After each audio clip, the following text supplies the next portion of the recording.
Madame, Monsieur, bonsoir. Voici les titres que nous allons développer dans cette édition. Les inondations s'intensifient en Bretagne. À Quimperlé, le niveau des eaux a dépassé les 50 cm. Ailleurs, de nombreuses routes sont coupées. Un TGV a déraillé, bloqué par une coulée de boue près de Laval, sans faire de victimes. Nouveau rapport concernant l'accident du Concorde. 6 incidents de pneus ont touché les réservoirs, selon le bureau enquête accident. Réservoirs qui ont été perforés. L'euthanasie passive, selon une enquête dans les unités de soins intensifs, la moitié des décès interviennent après l'arrêt volontaire de la réanimation en France, en dehors de tout cadre légal. Les célébrations du centenaire de la mort de Verdi, artiste génial à la popularité planétaire. Coup d'envoi à Nancy avec Falstaff. Je vous le disais en titre, la Bretagne n'en finit pas d'être touchée par les inondations. La nuit dernière, de très fortes pluies ont provoqué la montée des eaux, notamment à Quimperlé où le niveau atteint la cote d'alerte. Les habitants, aidés par les pompiers, ont commencé à quitter les maisons situées dans les zones inondées. Et Jacques Chirac, ce soir, exprime sa profonde sympathie et solidarité aux Bretons, affirmant que la nation les aidera à surmonter ces nouvelles épreuves. Reportage Jacques Deveau. Les Zodiacs ont repris du service, prêts à toute éventualité. Ce soir, Quimperlé est de nouveau sous les eaux. Au dernier pointage, la Laïta est à 4,83 m, près de 2 mètres au-dessus de son niveau de débordement. Les maisons et les commerces de la basse ville sont une nouvelle fois inondés et la lassitude se fait sentir. Un peu tendu, fatigué, puis un ras-le-bol quoi. Un ras-le-bol parce que bon, on récupère de l'eau en amont qui nous arrive ici. Je sais bien c'est naturel, mais il faudrait peut-être que d'autres communes comme le Fawet et autres prennent leurs responsabilités à faire des barrages et inonder leurs prairies parce qu'on ne va pas sans arrêt récupérer tout ça. Jusqu'à quand ça va durer? Une fois encore, chacun cherche à protéger ses biens comme il le peut de la montée des eaux. Des barrages, parfois dérisoires, sont érigés dans l'urgence. 2 parpaings, ça suffira? S'il n'y a pas de surmettre à 3. Les commerçants qui ont réouvert depuis la dernière crue se méfient. Alors, ils protègent de nouveau leurs articles et les placent le plus haut possible. Bon, on est en train de sauver les vélos là, parce qu'en prévision de la montée des eaux, on a peur que ça rentre dans le magasin de nouveau. Donc on fait le maximum quoi. Une fois ça suffit quoi. Une fois ça suffit. Ouais. Donc on va au moins sauver l'essentiel. Aucune panique ne touche la population. Les habitants ont quitté les maisons les plus menacées. Les autres s'installent à l'étage et attendent la décrue résignés en espérant que la pluie cesse enfin. On est tous à regarder le ciel, à attendre que viendra pas. C'est une situation un petit peu frustrante et difficile puisqu'il y a beaucoup d'anxiété dans la population, mais c'est comme ça. Ce soir, la crue s'est stabilisée à 50 cm au-dessous du niveau atteint le 12 décembre dernier. La météo devrait être plus clémente ce week-end et favoriser la décrue. Et ceci nous amène au déraillement de la motrice d'une rame de TGV qui s'est produit ce matin près de Laval. Une coulée de boue sur les voies a immobilisé sans violence le train qui transportait quelques 500 voyageurs. Pas de blessés mais de fortes perturbations dans le trafic ferroviaire. Le point sur cet accident et sur les inondations qui touchent l'Ille-et-Vilaine et le Finistère. Florence Bouquilla. Cette coulée de boue, en pleine voie, le TGV Brest-Paris n'a pu l'éviter ce matin. Quand le chauffeur du train la découvre, il n'en est plus qu'à 300 mètres. Le choc est rude, mais heureusement sans conséquences graves. J'ai décollé de 50 cm à peu près de mon siège, mais c'est tout. Vous rouliez vite? 120, 150 à peu près, j'ai pas eu le temps de vérifier. Les passagers en sont quittes pour quelques heures de retard. Le temps pour un second TGV de venir à leur rescousse. Ce déraillement n'est que l'une des conséquences des intempéries qui bouleversent à nouveau la Bretagne. Dans le Finistère, à Quimper, tout un secteur de la ville est totalement inondé et le trafic ferroviaire commence à être sérieusement perturbé. Nantes aussi regarde l'eau monter. La Loire et l'Erdre gonflent inexorablement. Mais pour l'instant, seule la rocade est de la ville est fermée à la circulation. C'est en Ille-et-Vilaine, à Saint-Nicolas-de-Redon, que l'on se prépare au pire. La ville s'est presque résignée à avoir les pieds noyés. Depuis que je suis là, c'est la 4e. Ça fait 13 ans que je suis là, 4e inondation. La cote d'alerte devrait être atteinte ici demain matin. Alors on s'organise. Les services de la ville livrent à domicile les parpaings qui permettront peut-être de sauver les meubles. Depuis le week-end dernier, un rocher de 500 tonnes menaçant de s'effondrer avait, vous vous en souvenez, provoqué la fermeture de l'autoroute entre Menton et Vintimille. Cet après-midi, cet immense amas de pierres a été dynamité et les habitants évacués pour éviter tout risque d'éboulement ont progressivement regagné leur domicile. Nathalie Jourdan. En 3 secondes, la menace est balayée, c'est la fin de l'angoisse. Autoroute coupée, centre-ville congestionné, maisons évacuées, les Mentonnais ont vécu une semaine très mouvementée. Au-dessus de leur tête, un bloc rocheux de 500 tonnes, des intempéries à répétition ont rendu le site très instable. Seul un rideau de fer empêchera les pierres de dévaler jusqu'à Menton. La marine nationale et un super frelon sont appelés en renfort. Pris dans une nasse d'acier, le rocher peut enfin être dynamité. 10 kilos d'explosifs sont dispersés dans la falaise. Le but de l'opération, c'est uniquement de disloquer, diminuer la grosseur des blocs qui sont pris sous les filets, et de manière à ce qu'en cas de chute sur l'autoroute, on puisse les récupérer et les manipuler avec des pelles. 16 heures aujourd'hui, tout est fin prêt. L'explosion n'est pas spectaculaire, elle est efficace. Le tir s'est particulièrement bien déroulé. L'ensemble des blocs ont été fragmentés comme nous l'avions prévu et sont restés confinés sous le filet anti-sous-marin, donc on peut dire que c'est une réussite. Une réussite qui aura coûté 4 millions de francs. La préfecture des Alpes-Maritimes vient d'autoriser la réouverture de l'autoroute. Le quartier Garavant, déserté depuis lundi, n'est plus en danger. Ses habitants peuvent rentrer chez eux. Le rocher est en miettes. Le mouvement des convoyeurs de fonds a pris une nouvelle tournure cet après-midi. Le mot d'ordre de grève de la Brinks fait place désormais à un boycott des points noirs, c'est-à-dire des sites jugés trop dangereux. Les syndicats soutiennent ce mot d'ordre dans différentes régions. Comme à Strasbourg, on en applique d'ores et déjà cette formule. En début de semaine prochaine, une journée nationale de deuil et d'arrêt de travail sera organisée lors des obsèques du convoyeur assassiné mercredi dernier. Pour les consommateurs maintenant, il faut savoir que près de 500 distributeurs de billets, dont une centaine en région parisienne, ne seront plus approvisionnés. Des endroits jugés à haut risque tant par les syndicats que par la direction de la Brinks.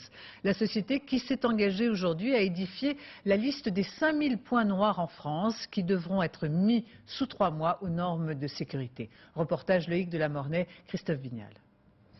Dans leur jargon, les convoyeurs les appellent les points noirs. Des endroits à haut risque, tant pour eux que pour le public. 2 convoyeurs en grève nous ont guidés dans les rues de Paris. Et ils montrent à quel point ces endroits banals que nous traversons quotidiennement peuvent se révéler terriblement dangereux. Premier exemple, ce distributeur dans une station de métro. Là, je suis en danger parce que c'est un point noir. Donc, je n'ai aucune visibilité des personnes qui vont arriver derrière mon dos, des personnes qui arrivent ici. Toute personne qui peut arriver ici, ils peuvent s'en aller après, terminer.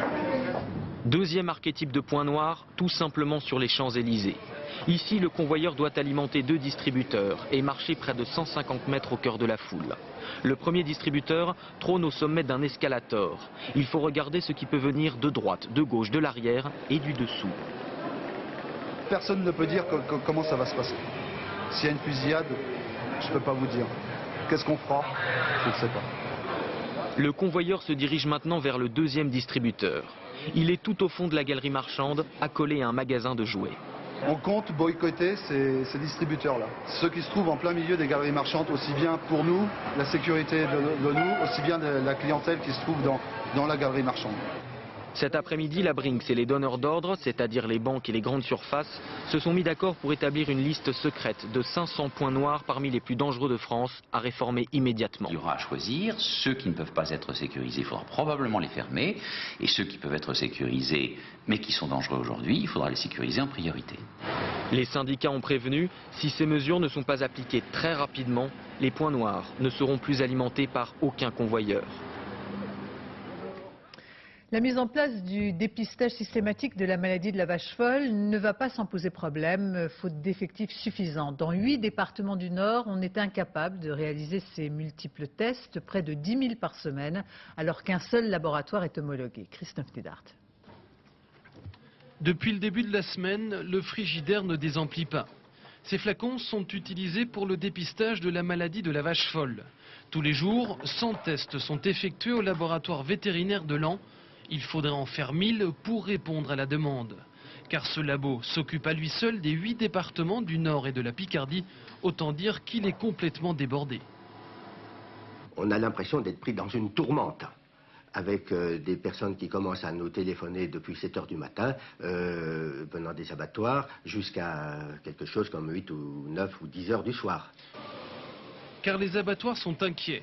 À Valenciennes, faute de tests, seuls les bovins de moins de 30 mois sont tués. Les autres restent chez l'éleveur. Résultat, des stocks qui s'accumulent à l'abattoir et une baisse de 15% du chiffre d'affaires. Mais il est bien évident que si ce phénomène dure comme ça pendant longtemps, nous partons automatiquement vers une pénurie de viande, puisque nous ne pourrons pas commercialiser des viandes qui sont en stock.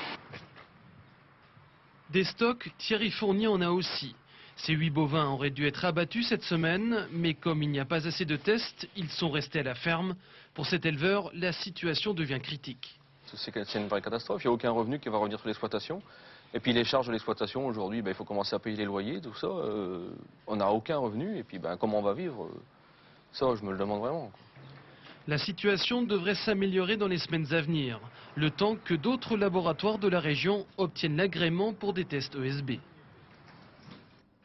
Pour la première fois, des familles anglaises et françaises de victimes de la maladie de Creutzfeldt-Jakob se sont rencontrées aujourd'hui à Paris. Elles souhaitent unir leurs forces et leur expérience pour entamer des procédures communes, éventuellement devant la Cour européenne de justice. Et puis pour clore ce chapitre, cet après-midi, la décision de l'Australie et de la Nouvelle-Zélande de suspendre toutes leurs importations de bœuf en provenance des pays européens. Venons-en maintenant à l'affaire des disparus de Lyon pour s'intéresser à l'association pour adultes et jeunes handicapés, association qui avait pris en charge les disparus. Devant la gravité de la situation, des sanctions ont été prises et ce soir, les langues se délient, les salariés osent enfin parler. Fanny Auvergne, Alexandre Delaval. C'est la première fois qu'ils s'expriment en public, qu'ils osent parler. Une quarantaine de personnes, des éducateurs, des assistantes sociales, qui travaillent chaque jour avec les handicapés. Tous sont salariés de l'association pour adultes et jeunes handicapés de Lyon, certains depuis plus de 20 ans. Des années de silence par peur de perdre son travail, même s'ils ont des choses à dire à mots couverts. Vous n'êtes pas naïf quand même. À partir du moment où il y a autant de rumeurs et autant de choses comme ça, je trouve que c'est malsain. C'est un climat malsain. Voilà. Je trouve que moi ça me pose problème, comme beaucoup de gens. On fait peu attention à l'usager. Et du reste, il y a des termes qui sont employés à travers eux, pour eux, qui sont quand même, qui manquent de délicatesse et qui, en fait, montrent bien le personnage, les personnages en fait de l'association. Des handicapés insultés, traités de Pékin et souvent de mots bien plus injurieux. Des dérives dénoncées par les salariés, jamais sanctionnées. Qu'est-ce que vous voulez qu'on fasse, sinon le dénoncer? Ce qu'on fait. Mais jusqu'à présent, ce qu'on est en train de vous dire, c'est que ça fait des années que ça se fait, mais des années qu'on a le sentiment d'être seuls, nous salariés de la page, sans soutien. Plus grave, les salariés affirment que ceux qui osent dénoncer les dysfonctionnements ont subi des représailles. Un certain nombre, pour ne pas dire un grand nombre de salariés qui ont alerté les tutelles, la page nationale. Pour eux, en général, ça s'est traduit par des pressions, des harcèlements, des sanctions. Ce soir, les employés demandent à être mis sous tutelle par les autorités administratives pour qu'on les laisse enfin bien faire leur travail. Concernant l'enquête sur les ventes d'armes vers l'Angola, affaire dans laquelle serait impliqué Jean-Christophe Mitterrand, l'hypothèse d'une nouvelle irrégularité de procédure a été émise par l'un des avocats. Selon lui, un décret de 1939 nécessiterait l'aval du gouvernement pour permettre des poursuites pour trafic d'armes, une nouvelle bataille judiciaire en perspective. Et puis cette information qui nous est parvenue en toute fin de journée, les comptes de la liste de Charles Pasqua aux Européennes de 99 ont été placés sous séquestre à la demande du juge Courroy. Dans le Vaucluse, les 2 malfaiteurs qui avaient échappé à la police au péage de Roquemaure il y a 15 jours ont été interpellés cet après-midi. L'un des hommes bien connus des services du haut banditisme a été arrêté dans la banlieue de Carpentras par la PJ d'Avignon. Guy Franco avait été repéré ce week-end grâce à son téléphone portable. Actuellement, il est en garde à vue et sera déféré demain au parquet de Nîmes. Je vous rappelle qu'un policier avait été tué lors d'une fusillade au cours de laquelle les 2 hommes avaient pris la fuite. On en sait chaque semaine davantage sur le scénario de la catastrophe du Concorde. Aujourd'hui, le bureau enquête accident a publié un nouveau rapport indiquant que 6 incidents de pneus avaient déjà perforé des réservoirs du supersonique. Apparemment, le point faible de l'avion. Agnès Gardet. L'accident du 25 juillet reste le plus dramatique qu'ait connu Concorde. Mais avant, une longue série d'incidents a émaillé l'histoire du supersonique. C'est ce que révèle le bureau enquête accident ce soir dans un rapport d'étape. Depuis la mise en service de l'avion, 57 incidents de pneus se sont déjà produits et 6 d'entre eux ont endommagé les réservoirs. Comme sur cet appareil, en 79 à Washington. Un pneu se dégonfle, puis éclate au décollage. Il y avait un trou énorme que j'évalue, moi, à peu près 1 mètre de diamètre dans l'aile delta, côté gauche. En plus, des tas de ferrailles qui s'hérissaient autour de ce cratère. Et puis, alors, il y avait du kérosène qui coulait de partout. 20 ans plus tard à Roissy, le même scénario, mais là, le kérosène s'enflamme. Aujourd'hui, le BEA affine son hypothèse. Le Concorde a bien roulé sur cette lamelle métallique, faisant éclater le pneu. Un débris est venu heurter le réservoir, mais contrairement à ce qu'on pensait, il ne l'a pas percé. Cet impact violent a en fait provoqué une onde de choc dans le réservoir.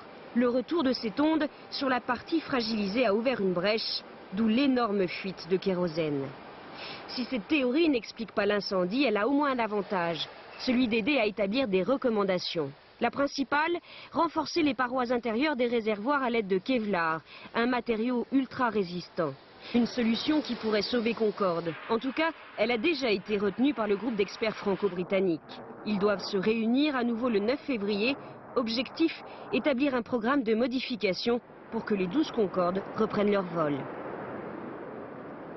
Dans un an, le passage à la monnaie unique et déjà les factures EDF, comme certaines fiches de paie, seront désormais libellées en euros. Mais pas d'inquiétude à avoir, la somme en francs sera toujours indiquée. Séverine Lebrun.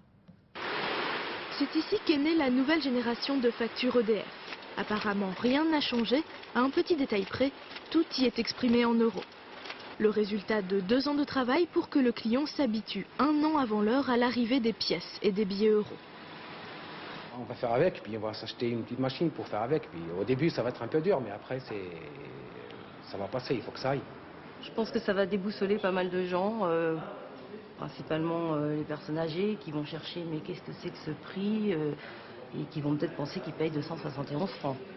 En fait, il s'agit de 271 euros. Pour connaître l'équivalence en francs, il faudra aller chercher dans les petits caractères 1780 francs à payer en francs ou en euros. Une gymnastique que les salariés vont devoir pratiquer de plus en plus devant leur fiche de salaire. Dans cette entreprise parisienne, par exemple, elles seront éditées en euros dès le mois prochain, l'occasion de préparer en douceur les employés. Quand vous gagnez 10 000 francs par mois et puis d'un seul coup vous allez gagner 1700 ou 1800, j'ai pas fait encore la conversion, c'est pas pareil psychologiquement, même si économiquement c'est pareil. Donc c'est pour ça que je le mets en place dans mon entreprise, et c'est ce que je conseille à mes confrères, de le mettre en place doucement, de faire une feuille de paye en euros, payée en francs français pendant quelques mois. Une initiative que tous les salariés ont plutôt bien accueillie. Elle a même réveillé quelques espoirs. J'espère qu'il va en augmenter le patron, comme ça on a la possibilité de voir une grosse paie en euros. La grosse paie en euros, ça peut se négocier, mais ça n'a rien d'automatique.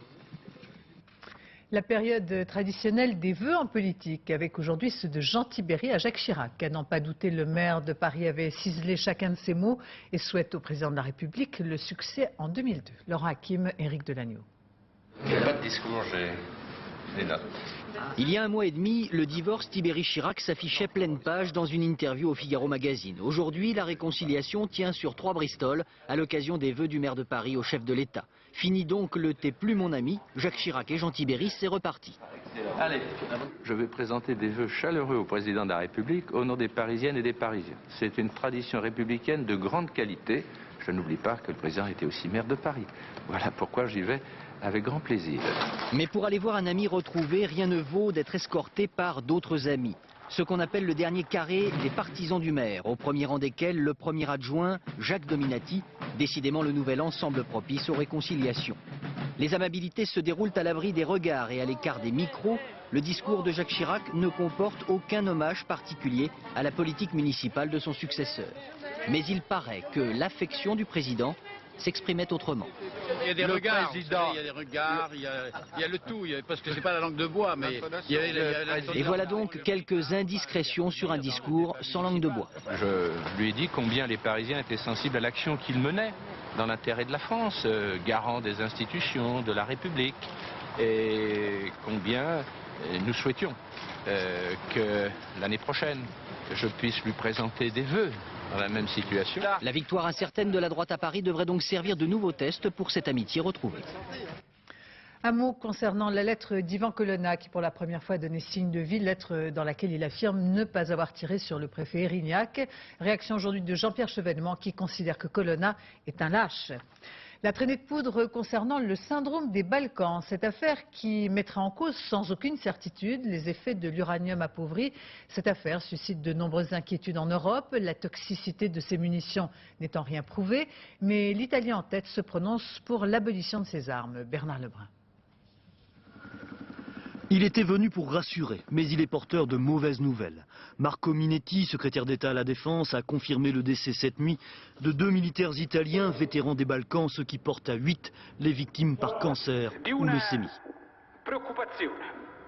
Préoccupés, les Italiens le sont. Et ils entendent bien exiger de l'OTAN toute la vérité. Accusé numéro 1, cet avion surnommé le tueur de chars. Le A-10 stationné qui plus est sur les bases italiennes de l'OTAN est le seul capable de tirer ses obus de 30 mm à la tête perforante en uranium appauvri. Selon l'Alliance Atlantique, 10 000 de ces munitions ont été tirées en Bosnie et 30 000 au Kosovo. Dans ce laboratoire nucléaire de Belgrade, ce scientifique démontre avec son détecteur la radioactivité persistante d'une tête d'obus ainsi que de la terre prélevée au lieu d'impact.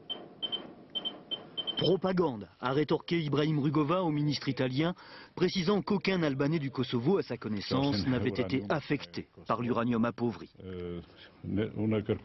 Belgique, France, Portugal, Angleterre, l'affaire est européenne. Et à Bruxelles, le président italien de la Commission entend bien s'en saisir.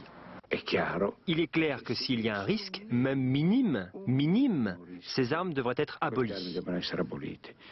Seulement voilà, pour le Pentagone, pas question de moratoire sur l'emploi de ces armes, tant que les études médicales n'auront pas établi la relation de cause à effet.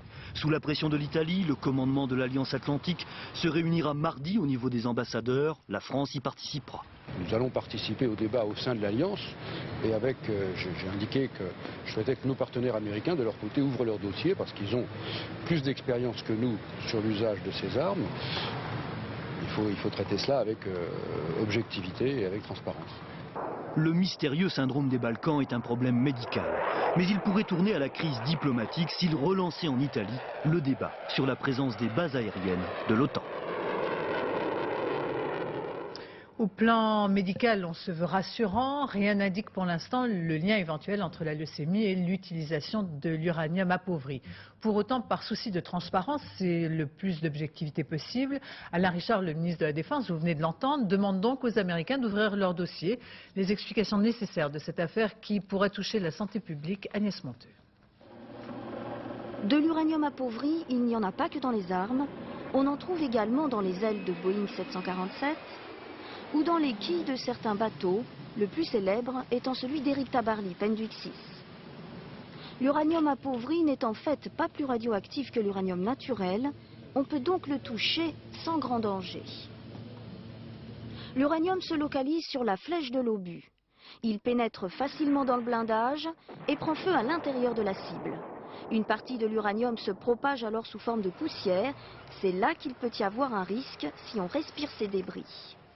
Selon Pierre Roussel, spécialiste du nucléaire au CNRS, les poussières d'un seul obus correspondraient à 300 à 3000 fois la limite annuelle pour l'inhalation, 7 à 70 fois la limite annuelle pour l'ingestion par rapport aux normes internationales de radioprotection. Des calculs toutefois théoriques, ils ne permettent pas de conclure à une augmentation du nombre des leucémies. Les scientifiques sont en revanche tous d'accord sur un point, l'uranium a des conséquences toxiques importantes.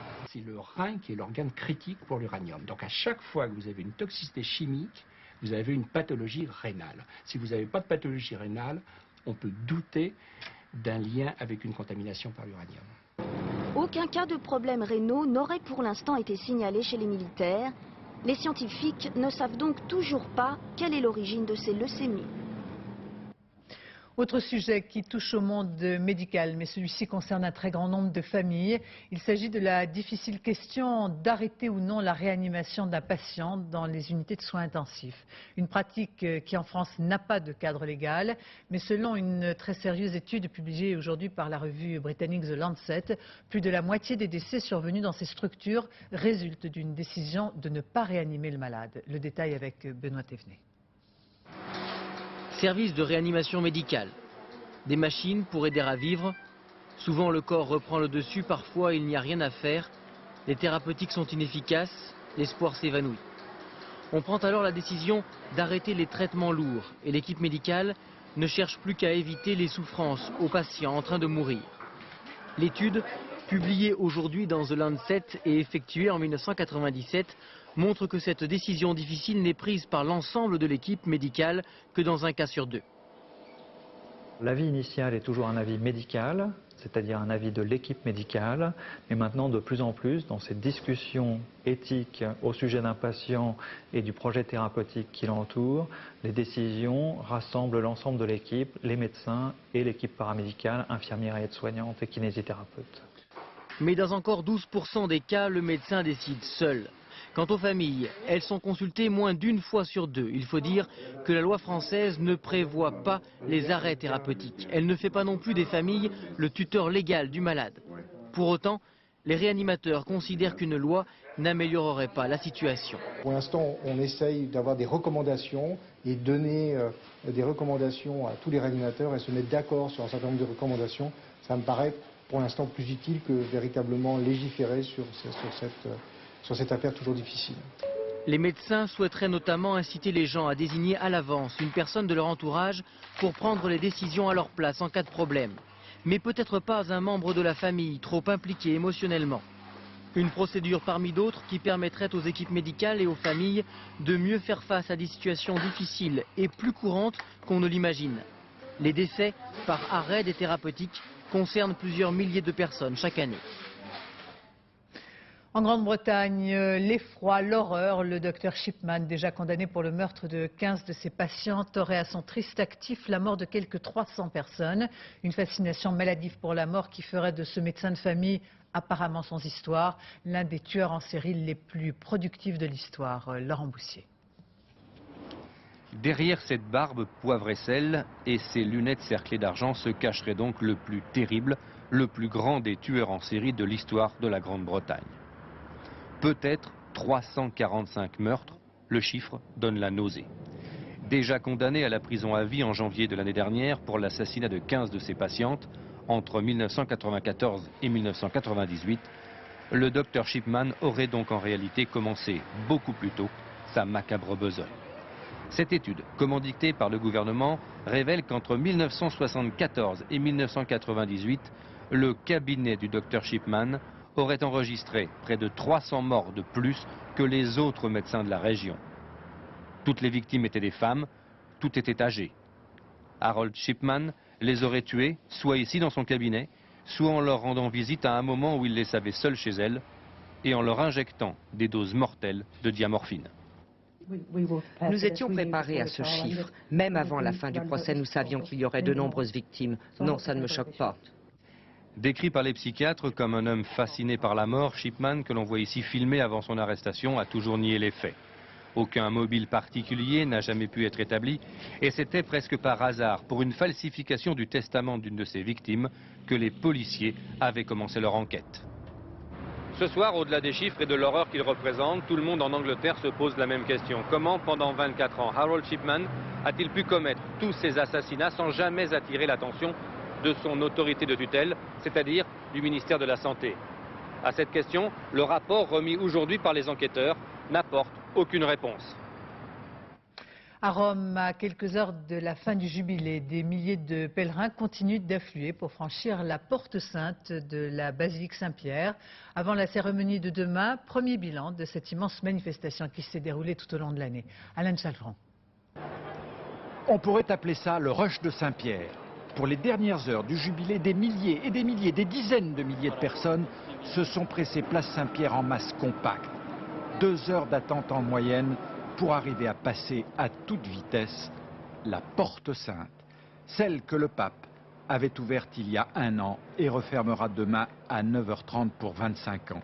Un geste symbolique qui vaut indulgence plénière. Je suis venu pour me ressourcer d'abord à Rome et il y a l'indulgence plénière qui contribue. C'est un acte extérieur qui montre une démarche intérieure. Nous sommes venus le dernier jour, mais en réalité nous sommes venus plusieurs fois dans l'année. Car il y a effectivement les récidivistes, ceux qui étaient déjà là le 25 décembre 1999 pour l'ouverture de la Porte Sainte, ou ceux qui ont participé à l'une des 30 cérémonies de masse qui ont rythmé cette année le jubilé des enfants, des gens du spectacle, des travailleurs, le 1er mai, drapeau rouge en tête. Même les prisonniers ont eu leur jubilé à la centrale de Regina Coeli à Rome. Sans oublier les JMJ, 2 millions de jeunes réunis dans la banlieue de la ville éternelle, dans la chaleur moite du mois d'août, devant un pape transfiguré par l'ambiance. Ce qui me frappait, c'était des pèlerins qui étaient des pèlerins, pas des touristes, qui n'ont pas laissé beaucoup d'argent aux commerçants, certainement pas. Des pèlerins qui étaient heureux d'être à Rome, heureux de voir le pape, heureux, au fond, d'être chrétiens tout court. Les plus optimistes attendaient pour ce jubilé 23 millions de pèlerins à Rome. Ce chiffre a été largement dépassé, au moins 25 millions. Paris gagné. Pour cette 5e journée, le Paris-Dakar s'élance à travers les plus beaux paysages du Maroc. De fait, les concurrents ont tous levé le nez du tableau de bord pour cette étape longue de près de 600 km au seuil du Grand Sud. Christelle Bertrand, Rémi Poissonnier. Avant d'arriver à Ouarzazate, appelé aussi le Hollywood marocain pour ses studios de cinéma, les concurrents ont traversé des paysages dignes des plus grands films d'aventure. Je sais pas si on va faire un Morricone, mais on va siffler là, ça c'est sûr. Il était une fois dans le sud marocain des motards toujours pressés par le temps. Aujourd'hui, ils ont fait une petite exception. De toute façon, moi, le Maroc, c'est un des pays que je préfère en Afrique. Il est tellement varié. On est passé des pistes caillouteuses aux dunes, en passant par des grands plateaux. C'était vraiment très très sympa. 600 mètres, 2 dangers cuvettes et nombreuses... La piste de gauche. Ah, ils disent pas parallèle. Jean-Louis Schlesser regarde d'abord la route et écoute surtout son navigateur. Mais le leader du rallye, l'enfant du pays, joue aussi les guides touristiques pour son copilote. On est sur des parallèles.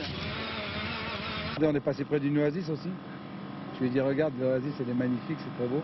Enfin, j'essaie de pas trop le déconcentrer, mais je lui fais voir les beaux paysages que je vois, moi, quand je les vois. Luc Alphand a slalomé toute la journée entre les dunes et les cailloux. La piste, les montagnes de sable, il sait ce que c'est, mais il ne s'en lasse pas. Il y avait les premières dunes, non, c'était assez sympa. Je pense que c'est les portes du désert. Je crois qu'on commence à vraiment rentrer dans la course à partir de maintenant. Et même après la course, les paysages magiques s'offrent encore aux concurrents. Il y a 100 ans, disparaissait l'un des plus grands compositeurs d'opéra, Verdi, le célébrissime, le plus prolifique, artiste génial, porté par une Italie en pleine unification. En France, c'est à Nancy, avec Falstaff, que s'ouvrent les célébrations du centenaire de sa mort. Dominique Barouche et Michel Levasseur. Si Giuseppe Verdi est le plus grand compositeur d'opéra, Falstaff est son testament.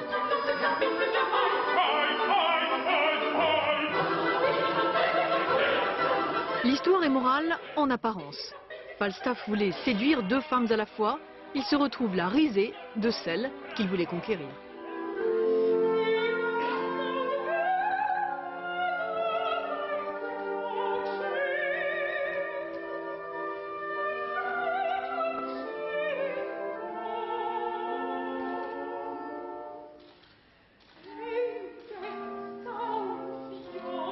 Dernière œuvre, mais première farce du plus prolifique des compositeurs.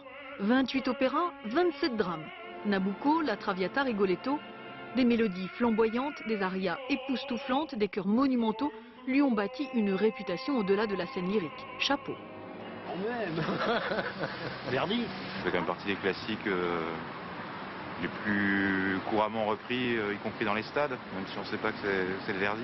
Parce que j'ai déjà entendu plusieurs fois, à la radio, comme ça. Pour le 100e anniversaire de sa mort, le monde lui rend hommage. En France, Nancy ouvre la fête. Verdi a su traduire à travers ce qu'il avait dans son génie, qui était le génie de l'art lyrique, les passions humaines, que ce soit les passions du cercle privé ou les passions du cercle public.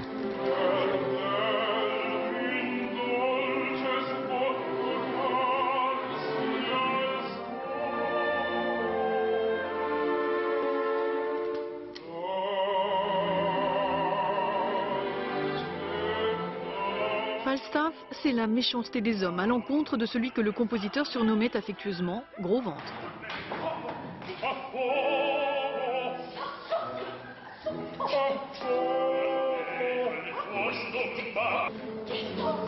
Le regard de Verdi est vieux de 100 ans.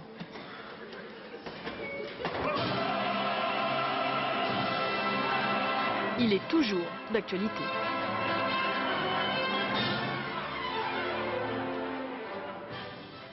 Ainsi se termine ce journal. Je vous en rappelle les deux principaux titres. Les inondations s'intensifient en Bretagne.